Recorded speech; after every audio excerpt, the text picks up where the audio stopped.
장 17절부터 28절까지의 말씀입니다. 신약성경 마태복음 20장 17절부터 28절 말씀 눈으로 보시면 될 것 같고요. 제가 읽도록 하겠습니다. 예수께서 예루살렘으로 올라가려 하실 때에 12 제자를 따로 데리시고 길에서 이르시되 보라 우리가 예루살렘으로 올라가노니 인자가 대제사장들과 서기관들에게 넘겨짐에 그들이 죽이기로 결의하고 이방인들에게 넘겨주어 그를 조롱하며 채찍질하며 십자가에 못 박게 할 것이나 제3일에 살아나리라. 그때 세베대의 아들의 어머니가 그 아들들을 데리고 예수께 와서 절하며 무엇을 구하니 예수께서 이르시되 무엇을 원하느냐 이르되 나의 이 두 아들을 주의 나라에서 하나는 주의 우편에 하나는 주의 좌편에 앉게 명하소서. 예수께서 대답하여 이르시되 너희는 너희가 구하는 것을 알지 못하는도다. 내가 마시려는 잔을 너희가 마실 수 있느냐? 그들이 말하되 할 수 있나이다. 이르시되 너희가 과연 내 잔을 마시려니와 내 좌우편에 앉는 것은 내가 주는 것이 아니라 내 아버지께서 누구를 위하여 예비하셨든지 그들이 얻을 것이니라. 10 제자가 듣고 그 두 형제에 대하여 분히 여기거늘 예수께서 제자들을 불러다가 이르시되 이방인의 집권자들이 그들을 임의로 주관하고 그 고관들이 그들에게 권세를 부리는 줄을 너희가 알거니와 너희 중에는 그렇지 않아야 하나니 너희 중에 누구든지 크고자 하는 자는 너희를 섬기는 자가 되고 너희 중에 누구든지 으뜸이 되고자 하는 자는 너희의 종이 되어야 하리라. 인자가 온 것은 섬김을 받으려 함이 아니라 도리어 섬기려 하고 자기 목숨을 많은 사람의 대속물로 주려 함이니라. 아멘. 여러분 동상이몽이라는 한자 성어를 아실 겁니다.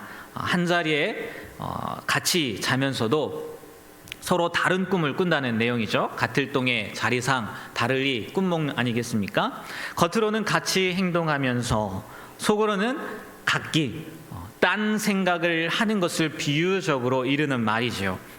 저는 그것과 조금 다르게 밑에 써놨죠. 뭐라고 표현해놨습니까? 동로이몽입니다. 한 글자만 바뀌었어요. 자리상에서 길로만 바뀐 거죠. 한 분들 아신 분들은 뭐 다 아시겠지만 같은 길인데 같은 길을 걷고 있는데 다른 꿈을 꾸고 있다는 이야기죠. 오늘 본문의 내용을 보다 보니까 그런 생각이 들더라고요. 왜 이 제자들이 동상이몽, 동로이몽을 가지게 되었을까? 오늘 말씀의 시작을 예수님께서 예루살렘으로 올라가려 하실 때라고 시작을 합니다. 그리고 중요한 것은 뭐냐? 예수님께서 12 제자를 따로 데리시고 길에서 말씀하셨어요. 무슨 말씀을 하셨는지 아시나요?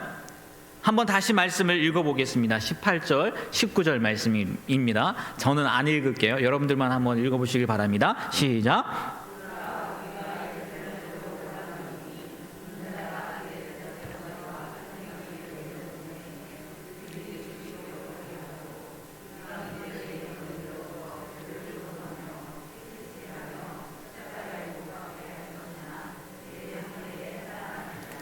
아멘.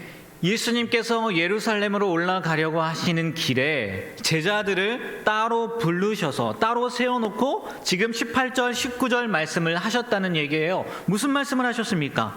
십자가에 못 박혀 죽으신다는 거예요. 물론 다시 살아나신다고 말씀하시지만 이 18절 19절 그 내용들을 보면요 죽으신다는 내용이 훨씬 많죠. 마지막에 그냥 살아나리라 한마디로 끝내잖아요. 다시 말해서 예수님께서 예루살렘으로 올라가시는 길은 무슨 길이에요?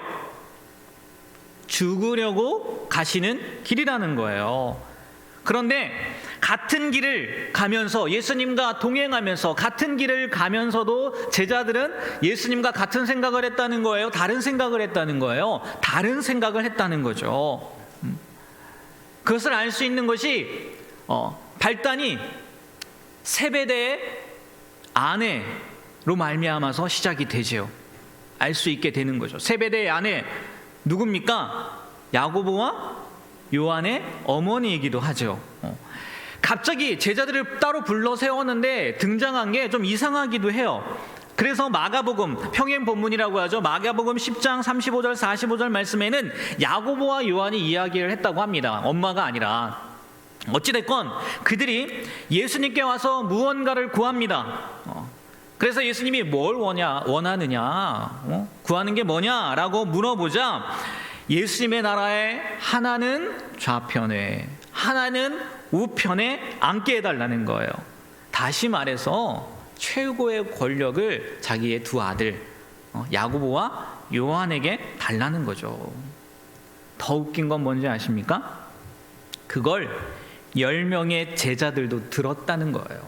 아니, 말하려면 조용히 얘기하든지 그렇지 않습니까? 엄마가 지혜가 없었던 것 같아요.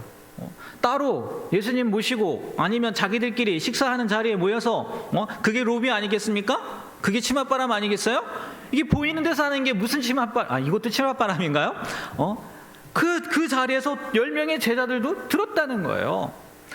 그런데요, 더 웃긴 건 뭔지 아십니까? 그 두 형제에 대해서 다른 제자들이 분하게 여겼다는 거예요. 제가 왜 더 웃기다고 이야기한 줄 아세요? 분낸 이유가요. 여러분 왜 분냈을 것 같아요?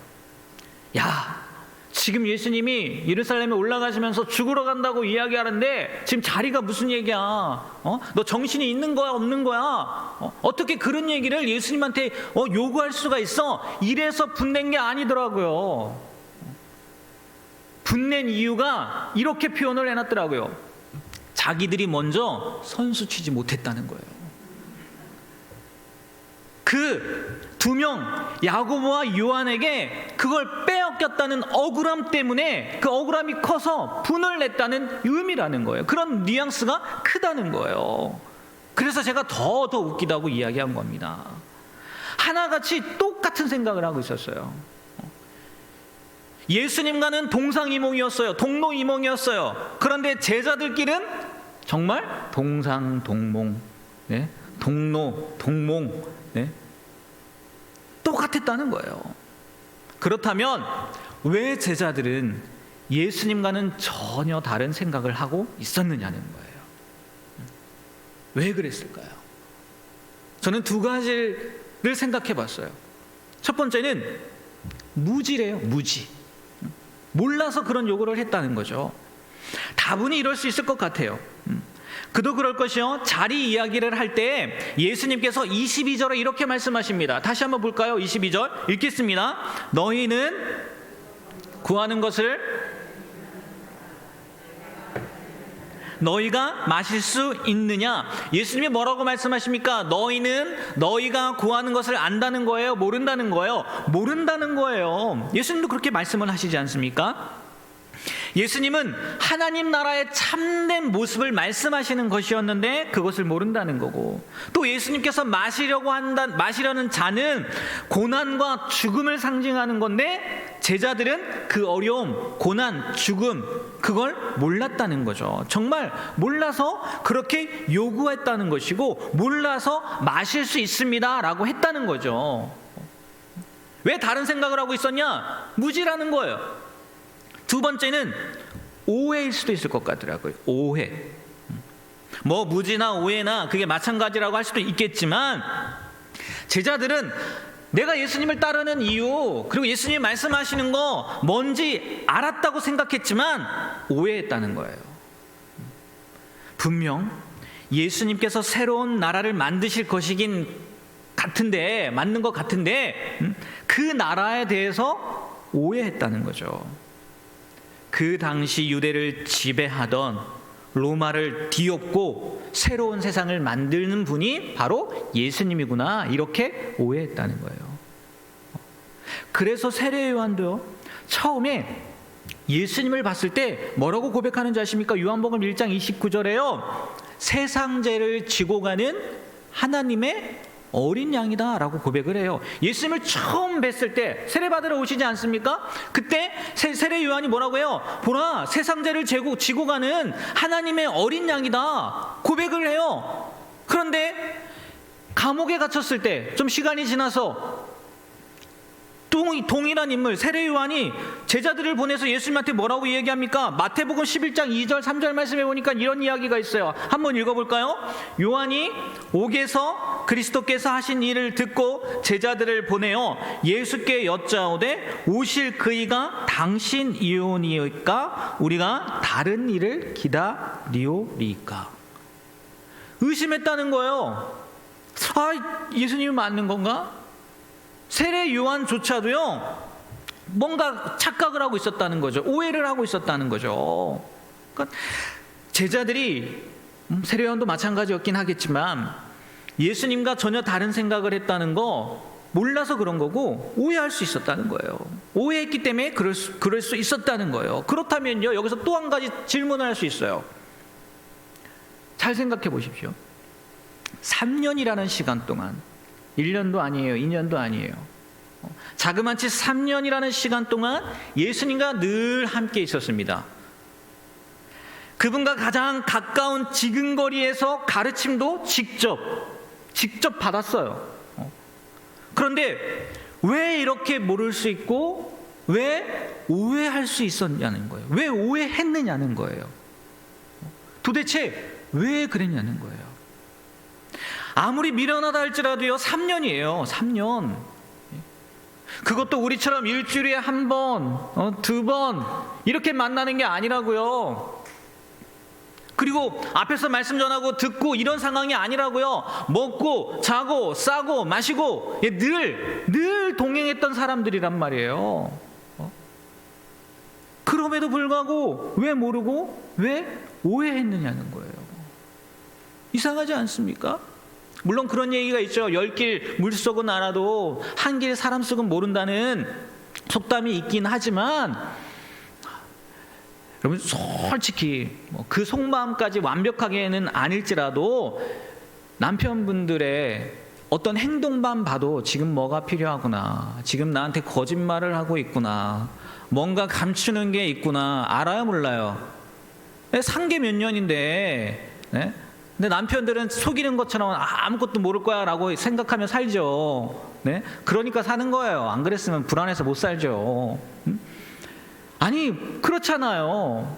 같이 생활을 하면 1년도 아니고 2년도 아니에요. 3년이었다면 분명히 알 수도 있고 오해하지 않았을 수도 있을 텐데 어떻게 제자들은 그랬냐는 거예요. 바로 조금 전에 말씀하셨잖아요. 예루살렘을 올라가는 길에 얘기했잖아요. 나 십자가에 못 박혀 죽을 거야. 근데 지금 자리 달라고 하고 내가 먼저 못했다는 것 때문에 분하고 억울해하고 그건 제 생각입니다. 제가 말씀을 묵상하면서 깨닫게 된 건데 예수님께서 이 땅에 온 목적 그리고 제자들을 부르신 목적과 예수님의 제자들이 예수님을 따른 목적이 달랐기 때문이라는 거예요. 예수님께서는 오늘 읽은 본문 말씀의 마지막 말씀에 분명히 이렇게 말씀하십니다. 28절이에요. 인자가 온 것은 섬김을 받으려 함이 아니라 도리어 섬기려 하고 자기 목숨을 많은 사람의 대속물로 주려 함이니라. 예수님께서 이 땅에 오신 목적은 뭐냐? 섬기려 하고 자기 목숨을 주시기 위함이라는 거예요. 예수님이 이 땅 가운데 온 목적, 제자들을 세우신 목적 이거라는 거예요. 이렇게 목적을 정해놓고 사셨다는 거죠. 이런 목적을 가지고 이 세상에 오셨다는 거예요.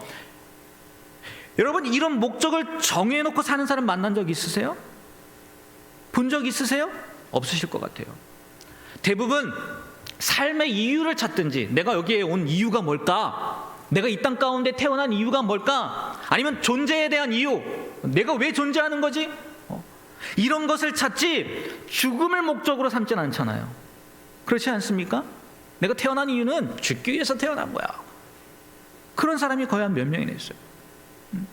이렇게 삶의 이유, 존재에 대한 이유를 찾다가 그런 삶의 이유, 존재 이유를 찾지 못해서 허무함을 느껴 죽음을 택하지 처음부터 죽음을 목적으로 살지는 않는다는 거죠. 그렇지 않습니까? 그러면 예수님은 허무주의 잘해서 죽음을 택한 겁니까? 아니라는 거예요. 예수님 허무주의자 아니에요. 그럼에도 불구하고 스스로 죽음을 택하셨어요. 하지만 이 목적, 죽기 위한 목적, 섬기려고 하는 목적, 이것이 우리가 아는 예수님의 삶을 이끌어 가셨고요, 우리가 본받으려고 하는, 우리가 닮으려고 하는, 우리가 따라가려고 하는 예수님의 삶을 만드셨다는 거, 이 목적이. 이런 관점으로 생각해 보면 어떨까요? 내일 여러분이 죽습니다.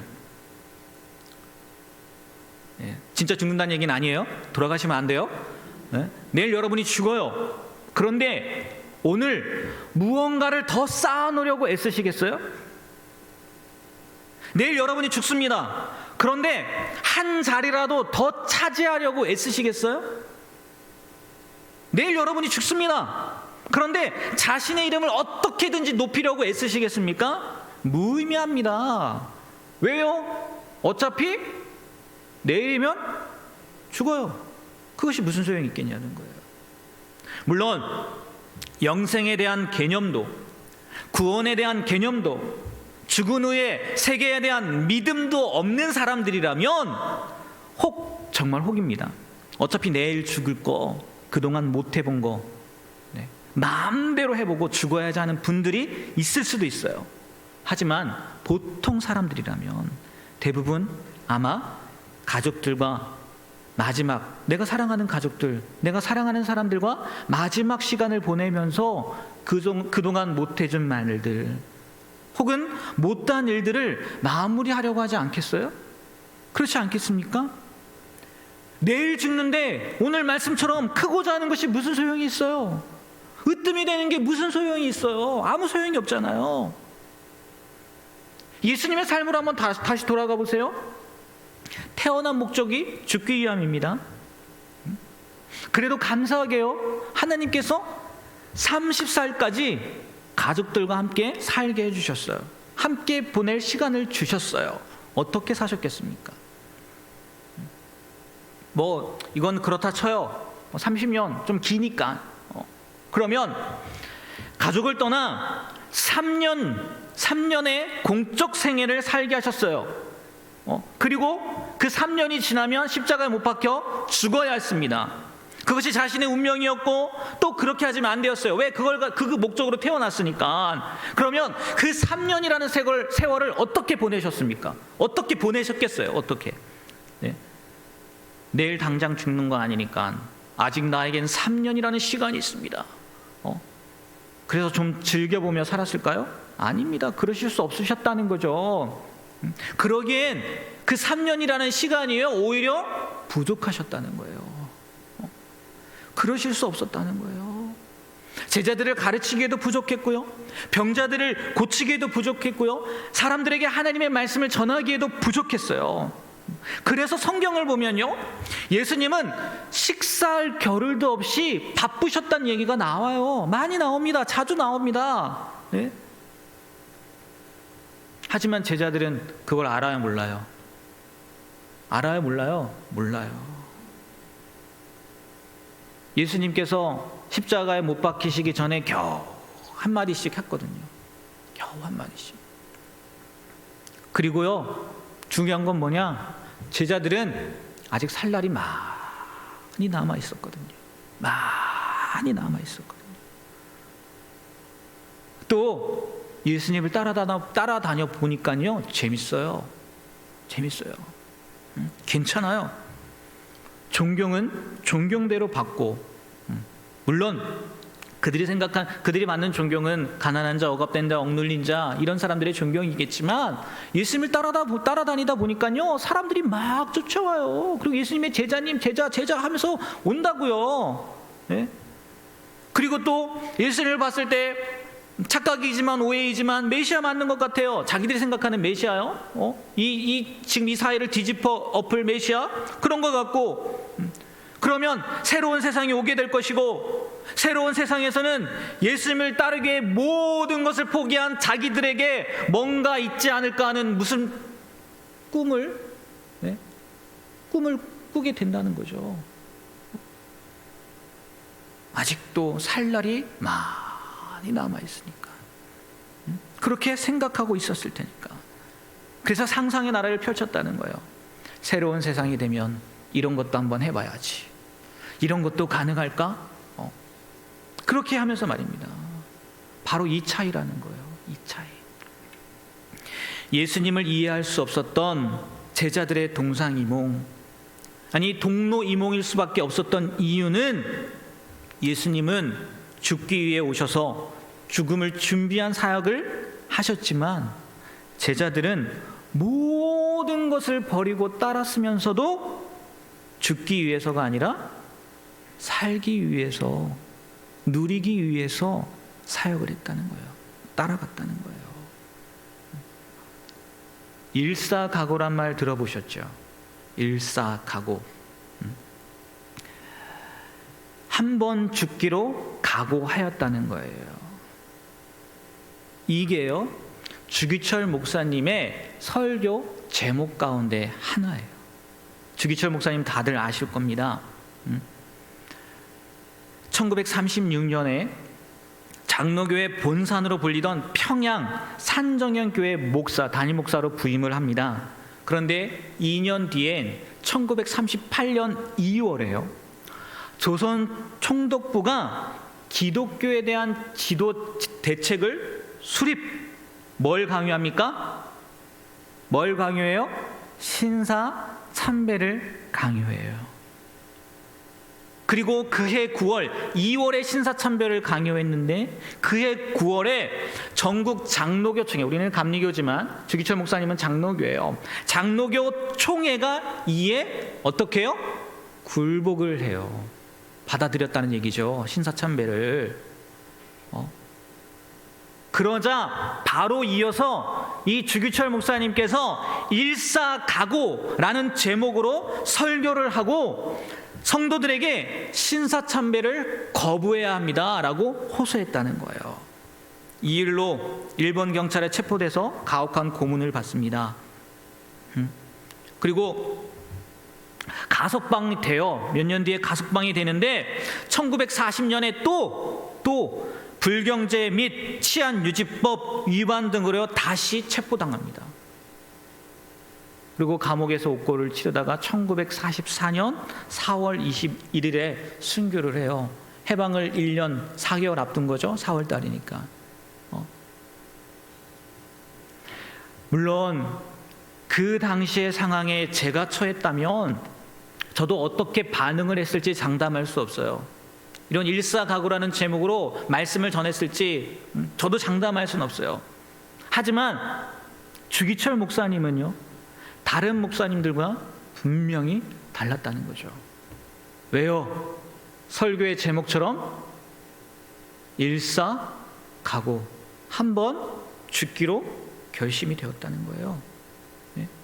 자, 주어진 사명을 완수하기 위해서요, 한 번 죽을 각오가 되었다는 거예요.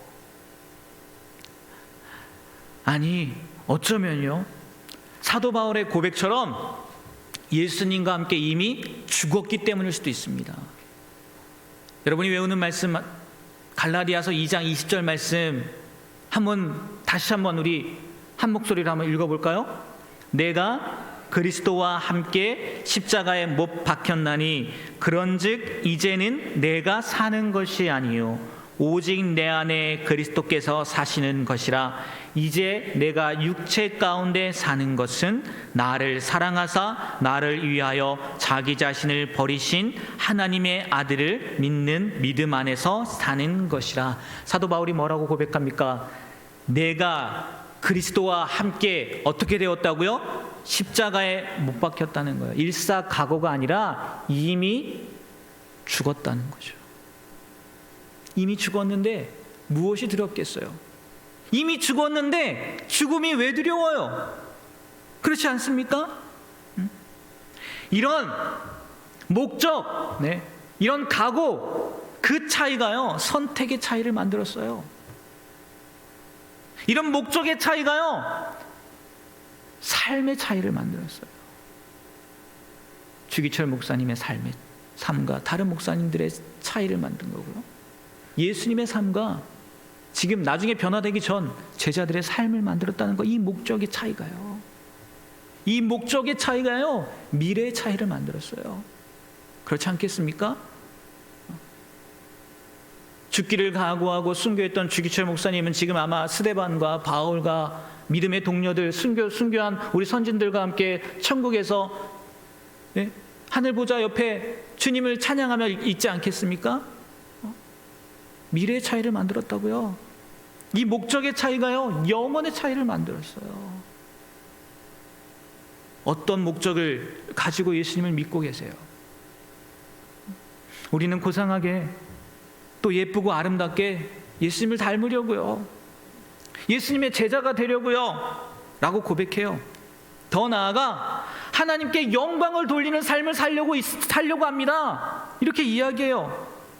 물론 이 말이 나쁘다는 게 아닙니다. 잘못되었다는 것도 아니에요. 이런 말을 하지 말자는 것도 아니에요. 다만 다시 한번 본질을 한번 생각해 보자는 거예요. 왜 우리는 이 땅에 살고 있는 건가? 살기 위함인가? 죽기 위함인가? 누리기 위함인가? 내려놓기 위함인가? 가지기 위함인가? 포기하기 위함인가? 삶의 본질을, 목적을 다시 한번 생각해 보자는 거예요. 살기 위해 사는 사람과 죽기 위해 사는 사람 다를 수밖에 없다는 거 인정하실 거예요. 네, 인정할 수밖에 없죠. 그리고 그들이 바라보는 것도 생각하는 것도 또 목표로 하는 것도 다를 수밖에 없을 겁니다. 당연히 다르겠죠. 그렇기 때문에요, 똑같은 것을 봐도 아마 생각이 다를 거라는 거죠. 이 또 물 한 잔을 봐도요, 영원을 살 것 같은 사람은 그냥 이건 단순한 물 한 잔일 거라고요. 그러나 당장 죽어야 될 사람이라고 생각해 보십시오. 이 물은요, 평생 마지막 물 한 잔이라고요. 보이는 것도 다르다고요. 죽기 위해 사는 사람과 살기 위해 사는 사람은요, 보는 것도 다르다고요. 똑같은 것을 봐도 생각이 다를 수밖에 없다고요. 어느 인터넷 글을 보다가 이런 이야기를 봤어요. 태어날 때부터 한쪽 팔이 없어서 태어난 지 20일 만에 부모에게 버림받은 아이가 있었어요. 이름이 키릴이에요. 우리나라가 아니에요. 키릴이라는 아이였어요.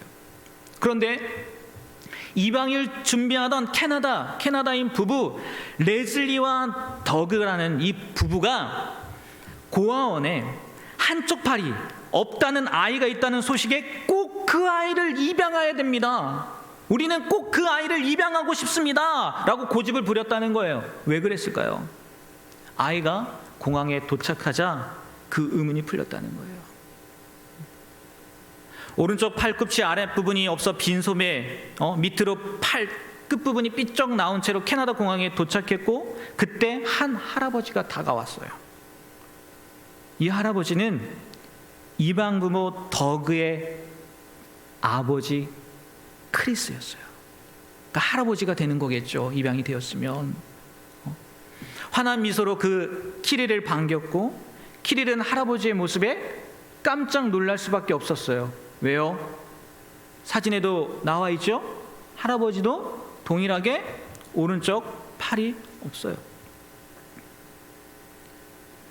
깜짝 놀라서 멈칫하다가 이내 자신의 왼팔을 뻗어 할아버지의 오른팔을 만지고, 공통점을 가진 아이와 할아버지는 금세 친해졌다는 거예요. 사연이 이랬다는 거예요. 이 레즐리와 더그 부부가 3년 전부터 입양 준비를 했대요. 그 입양이라는 것이 정말 쉬운 게 아니거든요. 그냥 데려오는 게 아니에요. 나의 자녀가 되는 거거든요. 저도 어떤 책을 읽다 보니까 어떤 목사님이 입양을 하기 위해서요 1년 동안 기도했다는 거예요. 우리가 임신을 하면 10개월이죠. 10개월 동안 태중에서 있는 것처럼 1년을 매일같이 기도했다는 거예요. 아이를 갖고 싶은 마음, 아이를 입양하고 싶은 마음에, 그냥 입양이 아니라 내 아이라는, 하나님이 주신 아이라는 그 마음을 들기 위해서 1년 동안이나 계속 기도했다는 거죠. 이 부부도 마찬가지였다는. 근데 뭐 예수님을 믿었다 안 믿었다 이런 내용이 나오지 않아서 제가 정확하게 알진 못하겠지만 3년 전부터 준비했는데 팔이 없다는 아이 이야기를 듣고 누굴 떠올렸을까요? 아버지를 떠올린 거죠. 그래서 아버지와 같은 처지인 아이를 입양하기로 결심한 거죠. 이 키릴은 한쪽 팔이 없다는 장애 때문에 다른 부부에게 6차례나 입양이 거부됐다는 거예요. 6번이나. 그런데 이 레즐리와 더그 부부에게 있어서 이 장애는 입양의 우선 순위가 된 거죠. 그래서 키릴은 부모가 생겼을 뿐만이 아니라 자신의 롤모델인 할아버지도 갖게 된 거죠. 똑같은 눈으로 장애를 가진 키릴을 봤지만 그의 친부모는 버렸고, 똑같은 눈으로 장애를 가진 키릴을 봤지만 입양 부모는 그의 아버지 크리스를 봤다는 얘기겠죠. 보는 눈은 똑같았지만 키릴을 대하는 결과는 달랐어요. 물론 이것은 경험과 환경이 만들어낸 차이일 수 있어요. 경험해보지 않은 길을 간다는 것, 그게 두려운 나머지 키릴을 버린 걸 수도 있겠죠. 다른 6 부모도 입양을 거절한 6 부모도 그런 걸 수 있어요. 반면에 더그와 레즐리는 이미 아버지를 통해서 경험해봤고 그의 인생이 얼마나 가치 있는 인생이었는지 눈으로 보았기 때문에 우선순위로 입양을 했을 수도 있는 거죠. 그런데요, 잘 생각해 보십시오. 예수님의 삶도 마찬가지 아닐까요? 우리는 죽음이라는 것이 두려워서, 그리고 이 세상에서 사는 동안 겪게 되는 삶의 문제와 두려움 때문에 어떻게든지 잘 살아보려고 합니다. 어떻게든지 더 누려보려고 합니다. 어떻게든지 더 벌어보려고 해요. 어떻게든지 더 높아보려고 해요. 어떻게든지 더 가져보려고 한다는 거죠. 그러나 예수님은 이미 모든 것을 다 아시는 분이에요. 이 세상에서 어떻게든 잘 살아보려고 발버둥 치는 것보다 어떻게 죽는 것이 더 중요하다는 것인 줄 알고 계셨고, 이 세상에서 어떻게 사는 것이 죽음을 잘 준비하는 것인지도 아셨어요. 그리고 그것뿐입니까? 죽음 이후의 삶에 대해서도 명확하게 하셨잖아요. 정확하게 하셨잖아요. 그래서 제자들에게 자신 있게 이야기한 거 아닐까요? 자신 있게 말씀하신 거 아닐까요? 인자가 온 것은 섬김을 받으려 함이 아니라 섬기려 하고, 도리어 섬기려 하고 자기 목숨을 많은 사람의 대속물로 주려 합니다. 바꿔 말하면 너희들을 내가 제대로 부른 이유는 으뜸이 되게 하려고요? 아니요. 섬기려 하고 내가 많은 사람들을 위해서 죽었던 그 희생처럼 너희도 많은 사람들에게 희생하게끔 그렇게 만들기 위해서 너희들을 불렀다, 그 얘기 아니겠습니까? 이미 모든 것을 경험한 분이 말씀해 주신 거예요. 따르지 않을 이유가 없다는 거죠. 못 따를 이유가 없다는 거죠. 이미 어떻게 살아야 하는지를 예수님의 삶을 통해서 가르쳐 주셨으니까요. 그럼에도 불구하고 제자들이 그렇게 예수님을 이해할 수 없었고, 그렇게 제자들이 예수님을 따를 수 없었던 것, 바로요, 목적이 달랐다는 거예요. 목적이. 그들은 이 세상에서 살려는 목적을 가지고 예수님을 따랐지만 예수님은 죽기 위해서 그의 삶을 사셨다는 겁니다. 어감이 많이 이상하긴 하지만 죽음을 준비하는 삶을 사셨다는 거예요. 다시 한번 우리가 살아가는 이유를 점검해 보는 시간이 되었으면 좋겠어요. 그리고 예수님의 그 발자취를 따라가게 되길 소망해 봅니다. 죽으려고 사십시오. 뭐라고요? 죽으려고 사세요. 조금 어감이 그렇죠. 죽음을 준비하며 사시게 되길 바랍니다. 그래서 제자들은 무지와 오해로 예수님이 말씀하신 것을 이해하지 못했지만, 나중에 제자들의 삶을 통해서 다시 그게 증명이 되지만, 다시 알았다는 것, 깨달았다는 것 증명이 되지만, 우리도 이미 여러분 가운데 성령님이 동행하고 계시잖아요. 함께하고 계시잖아요. 그러면 달라야죠. 달라야죠. 살기 위해 사지 마시고요. 네? 죽기 위해 사는 저와 여러분이 되길 다시 한번 주님의 이름으로 부탁드립니다.